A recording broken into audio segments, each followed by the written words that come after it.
Oi, vamos falar nesse vídeo sobre os tipos de risco que nós encontramos nos fundos de investimento.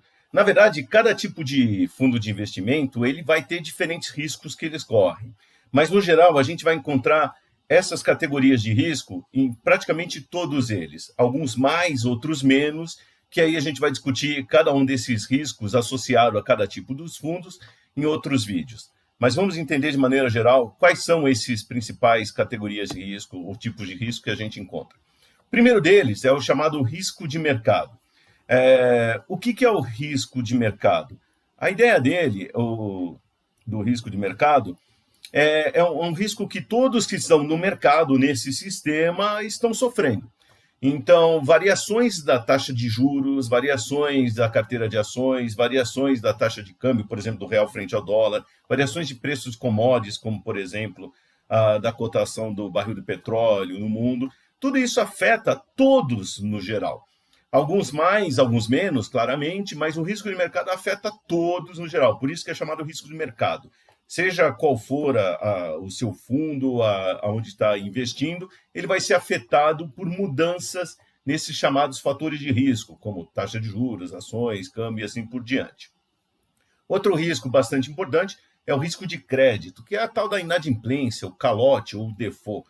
Ou seja, o sujeito, você emprestou dinheiro para ele e ele não pagou ou não pagou totalmente ou não pagou naquela data combinada. Então, esses são alguns tipos de risco de crédito. Risco de crédito a gente vai ver muito em fundos de renda fixa, alguns fundos multimercados. Nos fundos de ações a gente já não vai ver tanto, tá ok? O risco operacional é relacionado com falhas no processo que nós temos, por exemplo, no processo de investimento. Então, o gestor ia comprar uma determinada ação de uma empresa e digitou o código errado, ou o investidor fez um determinado pedido de resgate e isso foi feito errado. Então, o risco operacional está ligado muito a falhas no processo, na operação. Por isso esse nome, risco operacional. Aí nós temos o risco de liquidez. O risco de liquidez, ele tem várias, vamos dizer, várias formas de se encarar a liquidez. Um é risco de liquidez dos seus investimentos, no sentido que, olha, eu investi em um determinado ativo, mas eu só vou conseguir resgatá-lo daqui a 30 dias, 60 dias ou daqui a um ano, por exemplo. Então, essa é uma forma de risco de liquidez. Eu invisto em um determinado ativo, quero vendê-lo e eu não consigo vendê-lo, porque o mercado não está a fim de comprá-lo.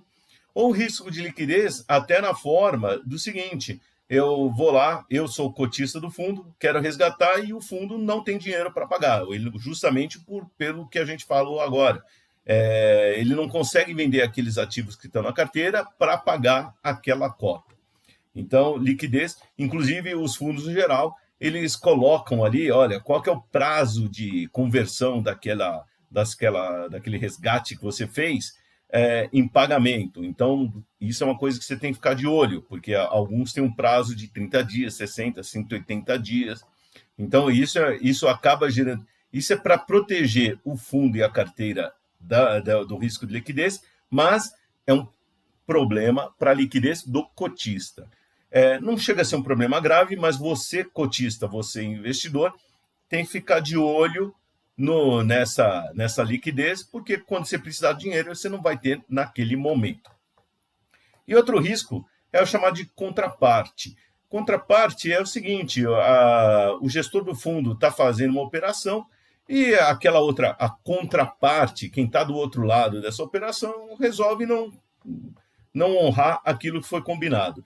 Não é necessariamente um calote, um risco de crédito, mas, assim, por exemplo, eu tenho dinheiro para comprar aquele ativo, aquele investimento do outro lado, e a pessoa lá chegou e falou assim, tinha combinado tudo com você e te deixou na mão. Então, por exemplo, acontece isso com alguns derivativos, como contratos de swap. A gente ia trocar real por dólar. Eu estou com os reais aqui, você ia me dar os dólares. Aí o sujeito que tem os dólares, ele resolveu falar assim, não vou mais. Você ainda tem o seu dinheiro, então não é que você levou um calote, você perdeu aqui, mas você não vai receber aqueles dólares. Então, você vai ter que procurar outra pessoa para fazer o negócio. Esse é o tal do risco de contraparte. Entendam que tem muito mais riscos por aí, e aí depende justamente da operação, do negócio, da estratégia de investimento daquele gestor. Por isso, leia no prospecto, no regulamento, quais são os riscos. Lá eles estão elencados, até para saber se você está afim também de correr esses riscos. Lembre-se que se você quer uma rentabilidade maior, você vai ter que correr riscos, tá certo? Só que aí você vai ter que ver qual que é o seu apetite e ver como faz isso dentro da sua alocação como um todo, tá bom? Pessoal, até o próximo vídeo e invista consciência.